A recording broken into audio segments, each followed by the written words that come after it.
Fitnatul Wahabiyah. Ini kitab yang ditakuti oleh mereka, yang dikarang oleh Al-Alim Al-Alamah Syekh Ahmad bin Zaini bin Ahmad Dahlan Al-Makki, Mufti Mekah, pengarang kitab ini. Inilah yang menjadi guru ulamanya yang di Indonesia.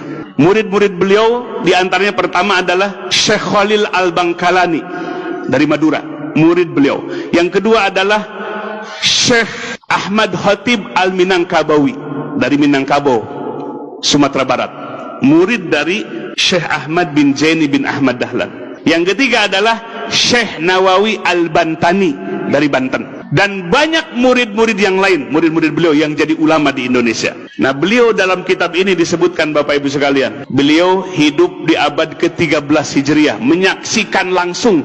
Beliau mufti Mekah bermadhab Syafi'i. Beliau menjelaskan dalam kitab ini dari sisi tarikh dan sejarahnya beserta ajaran dari Wahabinya. Dari sisi kesejarahannya, Bapak Ibu sekalian, bahwa Muhammad bin Abdul Wahab ini sudah diprediksi oleh ayahnya sebagai mufti, oleh saudaranya dan kibarul ulama-ulama pembesar, bahwa orang ini akan menyebarkan kesesatan yang besar. Sehingga terbukti Muhammad bin Abdul Wahab ini mengkafirkan orang-orang muslim. Wa tusila bizalika ila takfiril mukminin. Jadi mengkafirkan orang-orang yang beriman. Maka selain daripada yang mengikuti mazhabnya adalah musyrikin. Itu pandangannya. Sehingga Bapak Ibu sekalian, pertama, faza'ama ana ziyarata qabrin Nabi SAW, sesungguhnya dia menyangka berziarah ke kuburan Nabi, wa tawassuli bihi, bertawassul dengannya, wabil anbiya, dan kepada para nabi, wal aulia, dan kepada wali, wasolihin, dan orang-orang soleh, wa ziyarati quburihim, dan menziarahi kubur mereka, syirkun syirik. Jadi kita ziarah ke Wali Songo syirik, bertawasul syirik, ya, yang suka tawasulan. Wa anna nida'an Nabi sallallahu alaihi wasallam inda tawasul, menyebut Nabi, ya, nida kepada Nabi, memanggil Nabi dalam tawasul, syirkun syirik. Dulu Muhammad bin Abdul Wahab ini bekerja sama dengan seorang amir di mana? Di daerah Diryah. Ya, Diryah itu di sekarang Saudi Arabia, di Najd, ya. Bekerja sama dengan seorang amir Ad-Diryah, namanya adalah Muhammad bin Saud, sehingga negaranya sekarang disebut Saudi Arabia.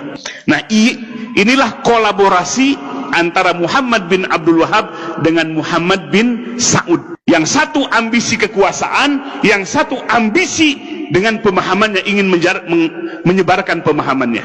Sehingga di dalam sejarah, dalam kitab Fitnatul Wahabiyah ini, jumlahnya tidak terhitung yang dibunuh oleh pemahaman ini, dengan jumlah yang sangat banyak, karena memadukan kolaborasi antara penguasa dengan orang yang menyebarkan madhab Wahabi ini.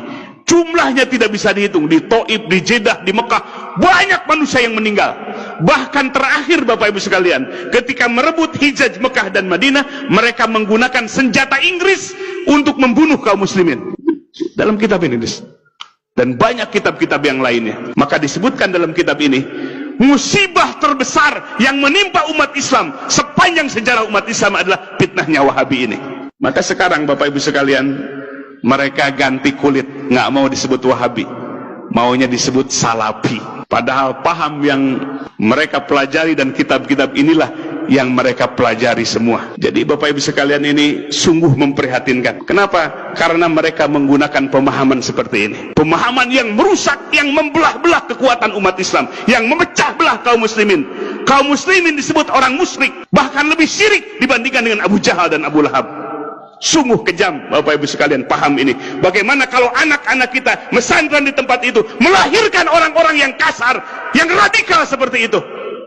Maka oleh sebab itu, kita jangan kecolongan. Kita bukan memecah belah umat, tapi mereka yang memecah belah umat dengan kitab-kitab yang dihadirkan dan pergerakan dakwah mereka, terutama di Indonesia setelah Presiden Soeharto lengser. Mereka berleluasa, biaya dana yang besar dari Saudi Arabia, dari Kuwait, dari Qatar, masuk ke Indonesia untuk menggerakkan, menyebarkan pemahaman ini. Maka oleh sebab itu, Bapak Ibu sekalian, kita sebagai warga ahli sunnah wal jamaah, warga Nahdiyin, punya kepedulian besar untuk melindungi umat melindungi umat dari pemahaman yang radikal seperti ini. Takfirul mukminin, mengkafirkan orang-orang yang beriman.